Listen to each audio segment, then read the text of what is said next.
ان کی موٹی سی گردن، کالا سا رنگ، میرے سے بھی بہت زیادہ کالا، اور وہ بولتے ہیں ہاں جناب کی حال ہے اور تسی پائے ہوئے ہو. جو پولیٹیشین ٹائپ لوگ ہیں ان کا بڑا بھائی چیف منسٹر کا ایڈوائزر تھا، اور وہ بڑی خطرناک 5-7 بندے مارے ہوئے ہیں، 5-7 اپنے مرے ہوئے ہیں. راجپوت ہے نا بائی دا وے رانا صاحب بھی، تو اس ٹائپ کے. ایک دفعہ اس کو فون کیا دوست نے، تو وہ کہتا ہے بڑی صاحب کتنے ہو؟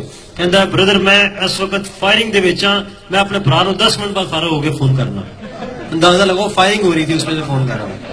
ایک دفعہ مجھے فون آیا، میں کہا السلام علیکم بڑی صاحب کتنے ہو؟ فی الحال تو میں مفرور ہوں.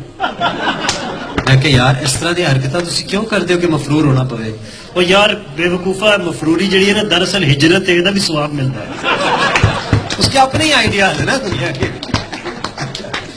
ادھر میں نے آپ کو سنایا تھا، وہ بڑا مزے کا تھا، پتہ نہیں آپ لوگوں نے سنا نہ تھا کہ نہیں سنا. وہ ہماری میڈم شیریں مزاری پڑھی ہے، ایک میڈم ہوا کرتی تھی. طارق صاحب بیٹھے ہیں قائد اعظم یونیورسٹی اسلام آباد کے، میرے دوست ہیں، ہمارے سینئر ہیں. یہ بھٹی جمیل بھٹی کو بڑے کلوزلی جانتے ہیں. تو بھٹی صاحب کلاس میں بیٹھے ہوئے، میڈم نے نیشنل میپ سامنے لگایا ہوا، دنیا کا ورلڈ میپ لگایا ہوا، اور ساؤتھ ایشیا پڑھا رہی تھی. تو ایک دم سے انہوں نے دیکھا کہ بھٹی کا دھیان کہیں اور ہے. کہتی ہیں madam Bhatti tell me where is south Asia on this map. کہتا میڈم اتنے کتنے سی. What do you mean by اتنے کتنے سی؟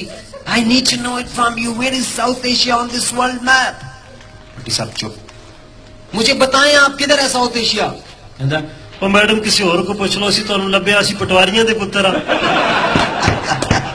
پٹوار خانے میں میپس ہوتے ہیں نا بڑے بڑے، اسی پٹواریاں دے پتر. تو اس کے بہت سارے جوکس اس سے رہے. ایک دفعہ ہم اس کے گاؤں جا رہے تو گاڑی میں بیٹھ کے نا، تو ایک لڑکی جا رہی تھی دور سے نا، پانی کی گاگر سر پہ رکھی ہوئی. کہنا ایک دوست بولا، کہنا وہ دیکھو دوشیزہ جا رہی ہے. تو بھٹی کہتا ہے یار تینوں یہ نام کا کس طرح پتہ لگا. اور آپ نے فورٹر اسٹیڈیم میں وہ دیکھا ہوگا ایک گلبی سینٹر GILBY کپڑوں کی شاپ ہے، تو اس وقت اس کی رینوویشن ہو رہی تھی، تو گلبی سینٹر بڑا بڑا لکھا ہوا تھا وہاں پہ. تو بھٹی صاحب منہ میں کچھ پڑھے GIL. میں سمجھ گیا، میں کہا کوئی کنفیوژن ہے. میں کہا بھٹی صاحب کی پڑھ رہے ہو؟ کہتا نواں جلیبی سینٹر کھلے ہے. ایک دفعہ اسلام آباد میں لگی ہوئی تھی انڈسٹریل ایگزیبیشن، صنعتی نمائش، انڈسٹریل ایگزیبیشن. اب وہاں پہ نا ہمارے یونیورسٹی سے بسیں جایا کرتی تھی، کوئی 8 بجے جاتی تھی، کوئی 9 بجے جاتی تھی. تو سب دوستوں نے پلان کیا کہ آج رات ہی صنعتی نمائش پہ جانا ہے. بھٹی صاحب بھی تیار شیار ہو کے نا وقت سے پہلے ہی بس سٹاپ پہ کھڑے. تو گئے تو باقی لوگ آ کے بس میں بیٹھ گئے. تو کہندا کتنے چلے ہو؟ وہ کہندا سارے لوگ کہنے لگے بھٹی صاحب آ جاؤ انڈسٹریل ایگزیبیشن جا رہے ہیں. کہنا انڈسٹریل ایگزیبیشن یار منو تسی صنعتی نمائش واسطے تیار کر کے آپ اتنے جا رہے ہو. انگریزی کا اس کا بہت بڑا کرائسس تھا بیچارے کا، لیکن شوق بھی بہت تھا بولنے کا، بہت شوق تھا. پچھلے دنوں آسٹریلیا چلے گئے تو ہمارا دوست کے پاس جہاں پہ ٹھہرے ہوئے تھے اس کا فون آیا.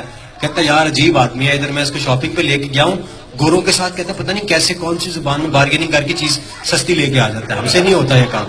کہتا گھر آیا واپس لفافے شفافے پکڑے ہوئے انٹر ہوا ہے، تو آگے بچے بیٹھے ہوئے تھے. آتے ساتھ کہتا ہے ویلکم ویلکم، خود ہی ان کو کہہ رہے. اچھا بھٹی صاحب کو نا یونیورسٹی میں کسی خاتون سے پیار بھی ہو گیا. اب اس کے ساتھ چائے کی پیالی پی کے آئے. جب واپس آئے تو ہم جاننا چاہ رہے تھے کہ بھٹی صاحب نے کیا باتیں کی ہوں گی. عجیب آدمی ہے. اور جناب آپ کا کیا حال ہے؟ مطلب ہم اسے ایکسپیکٹ ہی نہیں کرتے تھے کہ وہ رومانٹک بھی ہو سکتا ہے. اب وہ چائے پی کے آیا تھا لڑکی کے ساتھ. ہم چاہتے تھے کہ بھٹی صاحب کچھ بتائیں. اور کہتا ہے اچھا کہ بھٹی صاحب پھر کیویں؟ ادھر وہ آئیے پہلے تھوڑا پائی گیا آئیے. میں کہ جناب بیٹھو. بہ گئی. میں اتنے لایا سی 3 بور میں کڈیا ٹیبل تے رکھ دیتا. میں کہ ایزی ہو جاواں. گولیاں والا پٹا سی میں کھولیا، چھری لائی سی میں کڈی میں رکھ دیتی ہے. میں کہ جناب کی کھاؤ گے؟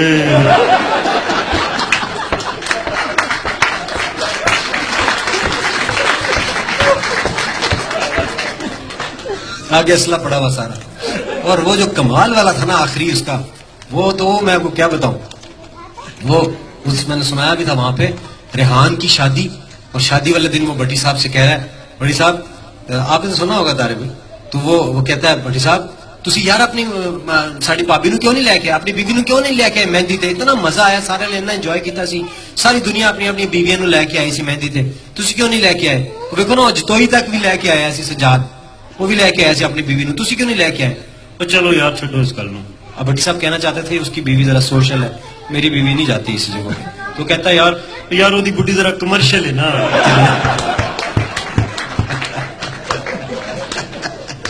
سادہ آدمی ہے لیکن کمال ہے. تو اس کے جیسے جیسے ہم آپس میں بیٹھتے ہیں مجھے اس کی باتیں یاد آتی رہتی ہیں اور we can talk for hours and hours. تو یونیورسٹی کا وہ زمانہ نہیں بھولتا. ایک دفعہ ہمارا ایک اور دوست تھا, یہ مجھے کہتے وہ سنا دینا.